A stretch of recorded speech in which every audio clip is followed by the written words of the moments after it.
Драги сограѓанки и сограѓани, представници на медиумите и почитувана јавност. Денеска се наоѓаме пред зградата на МРТВ, една од најбитните институции во Република Македонија и еден од столбовите на нашата државност.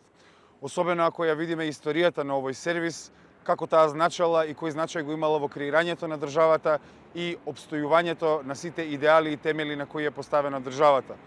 Имено оваа пресконференција денес ја повикуваме во однос на собраниската процедура која е сега во тек, а тоа е носењето на новиот програмски совет. За јавноста да биде појасно, веќе утре на седницата за Комисијата за именување ќе биде разгледан новиот состав потенцијален на програмскиот совет и веќе на второто читање на овој предлог на пленарна седница потенцијално и ќе се гласа новиот програмски совет.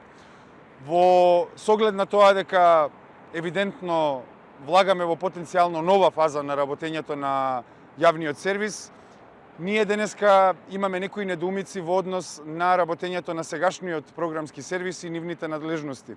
Да биде појасно за јавноста, до 2018 овој програмски сервис имаше ограничен времен мандат, но веќе после 2018 со промените во законот, тие имаат речиси неограничен мандат кој предвидува дека се постојани членови се до изборот на нов програмски совет.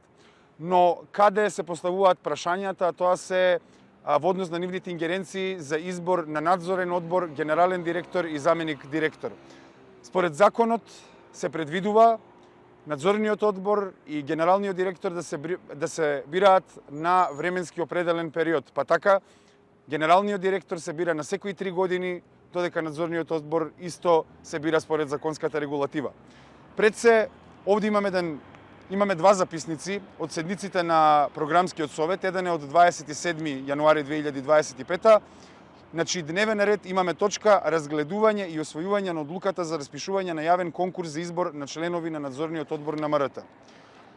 Во самиот записник се вели дека програмскиот совет ќе достави барање за автентично толкување преку Собранието на Република Македонија, за дали тоа имаат право да вршат избор на директор на МРТ како и негов заменик и распишување на конкурс за надзорен одбор. Ние како парламентарци можеме одговорно да потврдиме дека вакво толкување немаат добиено, но веќе на седницата од 14 март 2025 година повторно имаме точка разгледување на можности и решенија околу распишување на јавен конкурс за избор на членови на надзорниот одбор на ЈРП-МРТ. Во оваа точка имаме една интересна формулација на работите, која вели во консултации со директорот и во однос на ризиците со кои ќе се сорочи МРТ, бидејќи мандатот на надзорниот одбор му е источен, предлагаме да се достави известување до Собранието дека ќе биде распишан нов конкурс. И сето тоа е во ред ако не се постави прашањето зошто паралелно не се распишува нов конкурс за генерален директор. Зошто е тоа контроверзно? Затоа што сегашниот генерален директор првиот свој мандат го добива во 2012 година. Па потоа вториот мандат го добива во 2015 година, третиот мандат го добива во 2018 година и од тогаш нема јавен конкурс за избор на нов генерален директор. Тоа некако на народски јазик би значело дека овој генерален директор има 3 мандати плюс 1 гратис, затоа што во 2021-та, иако низ медиумите се појавувале вестите дека надзорниот, тоест програмскиот совет ќе разгледа можноста за распишување на нов конкурс и тие вести се појавуваат во јануари од 2021, сепак тој јавен конкурс никогаш не се случува. И сега прашањето е зошто во 2025, кога веќе се распишува конкурс за надзорен одбор, зошто паралелно не се распишува и конкурс за генерален директор? За нас ова е симптоматично затоа што остава простор за толкување дали се работи за некои лични интереси кои сакаат да ја попречат законската регулатива и со тоа да го попречат и работењето на оваа институција. Самиот реизбор на генералниот директор во 2018 е контроверзен затоа што на едно место во законот се вели дека тој има право на еден последователен избор, така да преку конфузно толкување не може да се процени дали тој имал право само на еден реизбор или веќе следните мандати не се легитимни или потенцијално противзаконски. Јас сакам да нагласам дека ова е наша прва пресконференција на оваа тема, затоа што сме во процедура собраниска на носење на нов програмски совет и во следниот период ќе обелодениме многу работи поврзани со работењето на институцијата во изминатите години, кои ќе бидат од интерес на јавноста и кои покажуваат потенцијални коруптивни влијанија на работењето на МРТ. Зошто го правиме ова? Затоа што сметаме дека МРТ како една од столбовите на државноста на Република Македонија воопшто мора да биде заштитена од авторитарното владење на политиката и на приватните сделки врз објективното и транспарентното работење на оваа клучна институција во Република Македонија.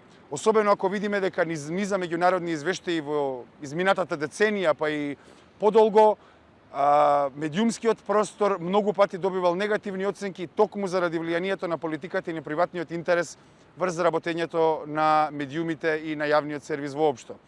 Така да, повторно нагласуваме, ова е иницијална пресконференција која треба да отвори некои прашања кои сметаме дека многу долго време не се отворени во врска со работењето на јавниот сервис и кои можат потоа да влијаат и веќе влијаат на квалитетот на работењето на институцијата, како и кршењето на работничките права во институцијата. Во оваа прилика ги повикуваме и сите кои имаат информации за работењето на МРТ, слободно да ни ги достават тие информации на нас, како политичка партија и парламентарна група, затоа што ќе нагласиме во следниот период ќе имаме многу вакви пресконференции и соопштенија со кои ќе се бавиме со оваа проблематика. Ви благодарам, дали имате прашање.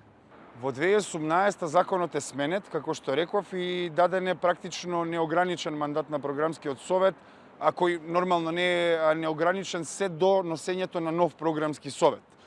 И ова е проблематично затоа што покажува дека тогаш кога требало законски да се интервенира и да се донесе нов програмски совет, очигледно дека политичката волја била пречка во носењето на новиот програмски совет и ние за тој период не можеме да зборуваме затоа што ние тогаш не бевме парламентарна партија. Дали тоа владеачката коалиција тогаш проценила дека полесно е да се постигне договор со сиве овие луѓе за да продолжат непречено да работат. Ќе видите во понатамошниот период, значи не се работи за така глатко работење на нештата, туку се работи за многу сериозни, контроверзни престапи во работењето на сите органи и на самата институција.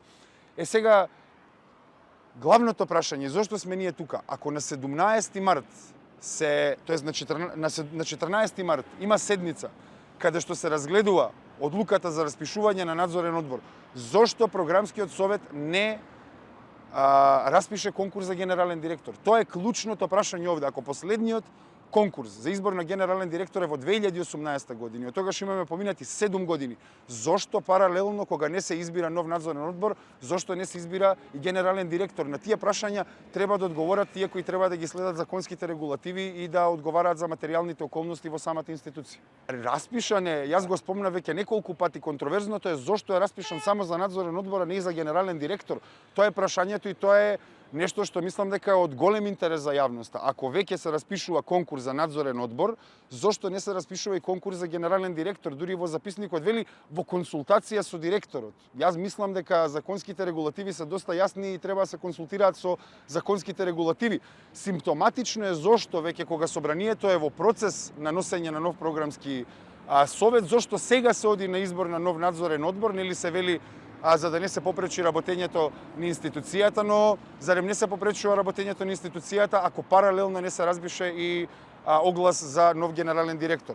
Се во ова се некои законски рамки, но вистината сите ја знаеме, дека над оваа институција и над многу институции во Република Македонија владее политичкиот интерес и приватниот интерес. Дали ние ќе одбереме да бидеме слепи на тоа или не, тоа е сепак наш личен избор и ги покажува приоритетите кои ги имаме.